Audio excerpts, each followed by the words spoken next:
ঘষে ঘষে পরে খোসাটা থেকে যায়, সেইভাবে করার বদলে মাথা থেকে চলেই গেছে, ভুল করে আমি পুরোটা ছাড়িয়েই ফেলেছি। কী করবো, ছাড়িয়ে ফেলেছি, তাই এবারে ওটাতেই করবো, আর কি করা যাবে। দেখো প্রথমে আমি ছাড়িয়ে নিয়েছিলাম, এবার আমি কিছুটা কেটে নিলাম এখান থেকে, এই যে কেটে নিয়েছি। কেটে নেওয়ার পরে এবার এর ভেতর থেকে চামচের পিছন দিকটা দিয়ে ভেতরের দানাগুলোকে বের করে নিতে হবে। হ্যাঁ, যেমন দেখো তোমাদের দেখানোর জন্য আমি এই দুটো করছি, আগে আমি অনেকগুলো করে নিয়েছি যেগুলো এখানে বের করা রয়েছে। এরকম করে পুরো দানাগুলোকে সব বার করে পরিষ্কার করে নেবো ভেতরটা।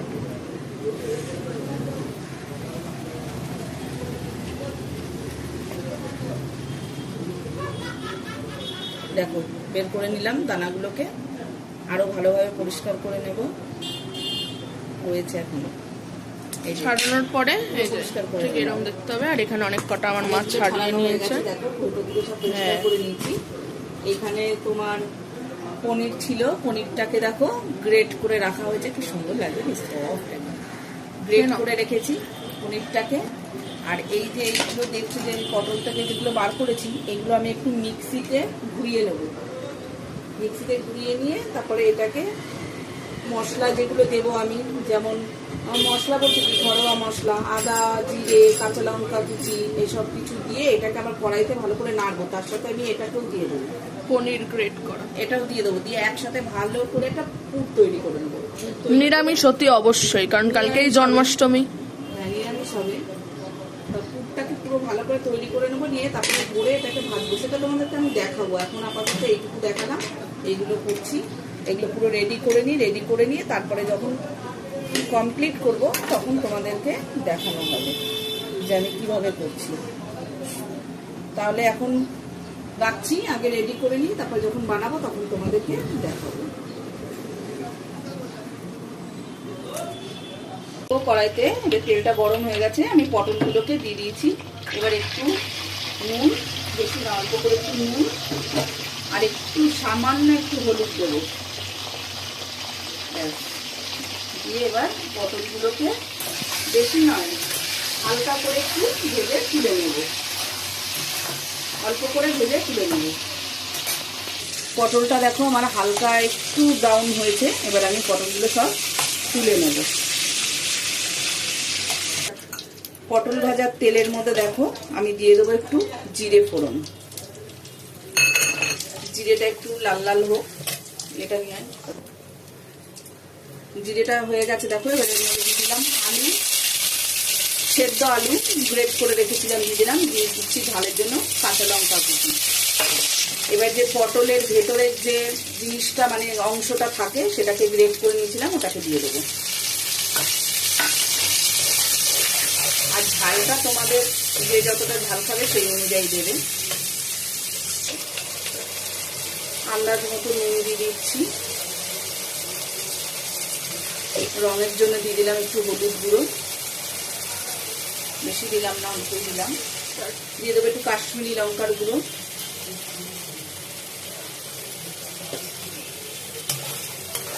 এবার এটাকে ভালো করে কষিয়ে নেব। হ্যাঁ দেবো তো।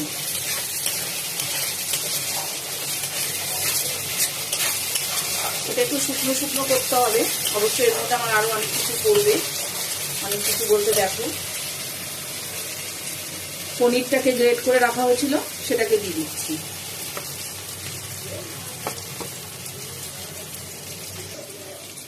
দেখো বেশ কিছুটা কিশমিশ কুচানো সেটাকে দিয়ে দিলাম স্টাফের মধ্যে। এবার এটাকে ভালো করে নেড়ে নেব। টুকটা দেখেই তো মিষ্টি। এবার দেখো বেশ খানিকটা মিষ্টি দিয়ে দিচ্ছি, এসব জিনিস একটু মিষ্টি মিষ্টি হলেই ভালো লাগে। তা দেখো পুরটা এবার আমি রেডি করে নিচ্ছি, আর বেশিক্ষণ লাগবে না পুরটা তৈরি করতে, প্রায় আমার হয়ে এসছে। আর পুরটা দেখলেই মনে হচ্ছে না গরম ভাতের সাথে পুরটাই মেখে খেয়ে ফেলি, আমার তো তাই মনে হচ্ছে। রেডি হয়ে গেছে, কত সুন্দর দেখো মাখো মাখো হয়ে গেছে একদম। এবার পুরটাকে আমি সব তুলে নেব, তুলে নিয়ে এবার ঠান্ডা হতে দেবো, কারণ ওর ভেতরে পটলের মধ্যে এটা তো ঢুকাতে হবে। চলো তাহলে এবার রেডি। দেখো আমি একটু কাজু আর অল্প একটু কিশমিশ দিয়েছি, কাজুটাই বেশি দিয়েছি। পোস্ত চালমগজ থাকলে একটু ভালো হতো, কেন এটা তো আমার ঠিক ছিল না করবো, যেহেতু ঘরে সব কিছু আনা নেই, যেইটুকুনো সামগ্রী ছিল তাই দিয়ে করেছি। তোমরা চাইলে এর মধ্যে অনেক কিছু মেশাতে পারো, যেমন হচ্ছে তোমার পোস্ত চালমগজ। আমার কাছে কাজু ছিল, আমি কাজু আর অল্প একটু কিশমিশ দিয়েছি। আর এর মধ্যেই আমি একটুখানি দুধও ঢেলে রাখছি, বুঝছো, যাতে আমি মানে কোনো জল দেবো না, আমি এইটা দিয়েই করবো গ্রেভিটা, দুধটা দিয়ে। ওই বাটাটার মধ্যেই আমি একবারে একটু দুধ দিয়ে রাখলাম। দেখো তোমাদেরকে তো দেখালামই যে পুরটা রেডি হয়ে গেছে। এবার পুরটা আমাকে এর মধ্যে ঢোকাতে হচ্ছে পটলের ভেতরে। আমি যেই ভুলটা করেছি, তোমরা যেন খবরদার ভুলটা করো না। যেমন হচ্ছে এই খোসাটাকে না ছাড়িয়ে শুধু হালকা করে আঁশটাকে বিনিয়ে নেয়, যেরকম মানে কি বলে আছড়ে নেয়, সেইভাবে করো, নাহলে আমার মতোই দশা হবে। দেখেছো পটল নরম হয়ে গেছে, এইগুলো ঢোকাতে কত অসুবিধা হচ্ছে। আমার না একদম মাথায় ছিল না, তা তোমরা ভুল করে যেন খোসাটা ছাড়িয়ে ফেলো না।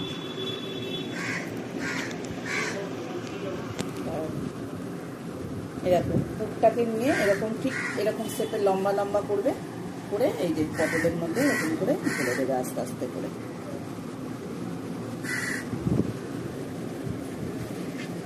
পটলটা ওই যে খোসাটা ছাড়িয়ে ফেলেছি না, সেই কারণে আমার এটা লেট হচ্ছে। খোসাটা থাকলে তাহলে অসুবিধা হতো না, ওটা তাড়াতাড়ি হয়ে যেত।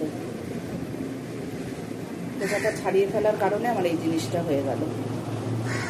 তাহলে আমার কি জানি মাথায় ছিল না। এর উপরে সব পুরগুলোকে ঢুকিয়ে দিতে হবে, দিয়ে আর ওইটা দিয়ে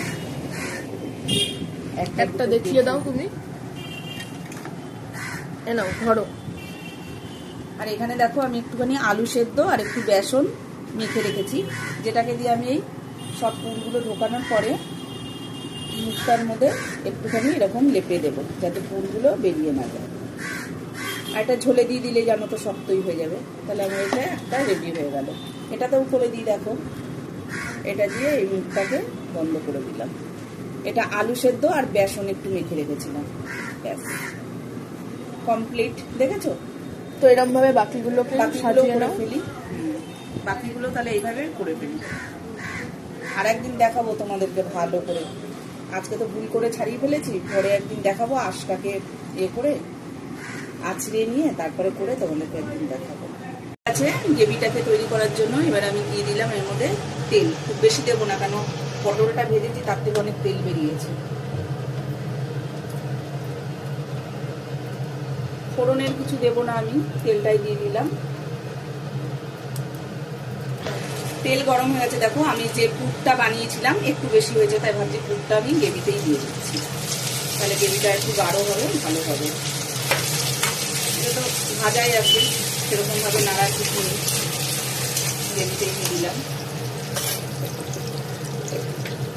এবার আমি দিয়ে দেবো এর মধ্যে নুন আন্দাজ মতো, দিয়ে দেবো হলুদ গুঁড়ো, ঝালের জন্য দিয়ে দিচ্ছি লঙ্কার গুঁড়ো। পুরটার মধ্যে আমার লঙ্কা দেওয়া আছে, বেশি দেওয়ার দরকার নেই, দিয়ে দিলাম। দিয়ে দেবো একটু কাশ্মীরি লঙ্কার গুঁড়ো, খুব বেশি দেবো না, এটাও অল্পই দেবো। এবার ভালো করে এটাকে মিক্স করে নেবো। একটুখানি ধনের গুঁড়ো দিয়ে দিই, হ্যাঁ একটু দিয়ে দিচ্ছি, দেখো ধনের গুঁড়ো, জিরের গুঁড়োটা দিচ্ছি না, একটু ধনের গুঁড়ো দিয়ে দিলাম। আর আমি আদাটা দিইনি, তোমরা চাইলে পুরটার মধ্যে আদা কুচি করে দিতে পারো, আমি পুরের মধ্যেও দিইনি। এদের আবার আদার কুচি মুখে পড়লে বলে ভালো লাগে না, সেই কারণে আমি আর দিইনি। আমার তো সব দেখো রেডি রয়েছে। এবার যে কাজু বাটার মধ্যে দুধটা দিয়ে রেখেছি, আমি এখন সেই দুধটাকে দিয়ে দেবো। ব্যাস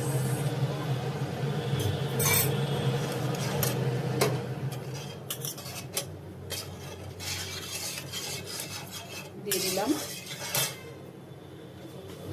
একটু জল দেবো বল, পটলগুলো ডোবার মতো একটু মিষ্টি দিয়ে দিলাম, তো মিষ্টিটা একটু বেশি দিলাম, একটু মিষ্টি মিষ্টি বানাবো সেই কারণে।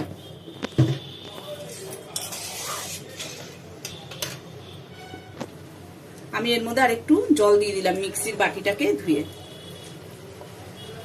আমার ফুটে গেছে, এবার আমি পটলটা দেওয়ার আগে একটু গরম মশলা দিয়ে দিচ্ছি, শাহি গরম মশলা। বেশি দিলাম না, অল্প একটু দিলাম, আর অল্পই রয়েছে। চলো এবার নেড়ে নিলাম। পুরো ইয়েটা ঘন হয়ে গেছে না, ব্যাস। এবার দেখো এক এক করে আমি পুরো ভরে রাখা পটলগুলোকে বসিয়ে দেবো সুন্দর করে।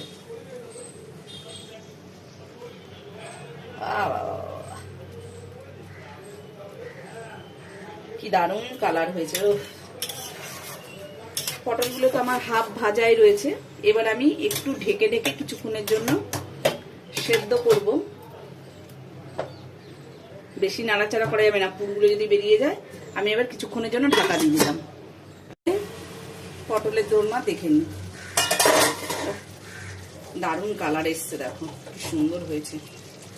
গরম মশলা তো আগেই দিয়ে দিয়েছিলাম। এবার দেখো আমি একটুখানি ঘি দিয়ে এটাকে নামিয়ে নেব, আর কিছু দেওয়ার নেই, ব্যাস।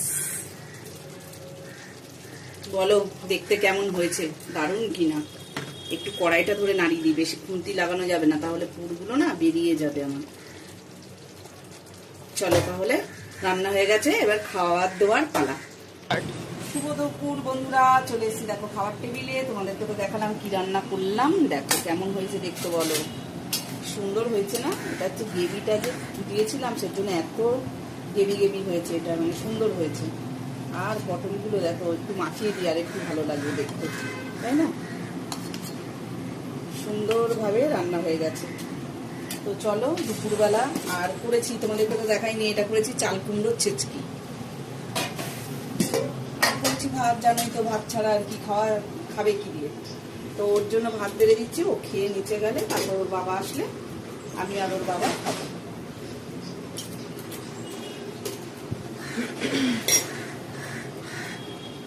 তাহলে চলো এখন দুপুরবেলা খেয়ে নিই, আবার তোমাদের সাথে পরে দেখা হচ্ছে। ততক্ষণের জন্য টাটা।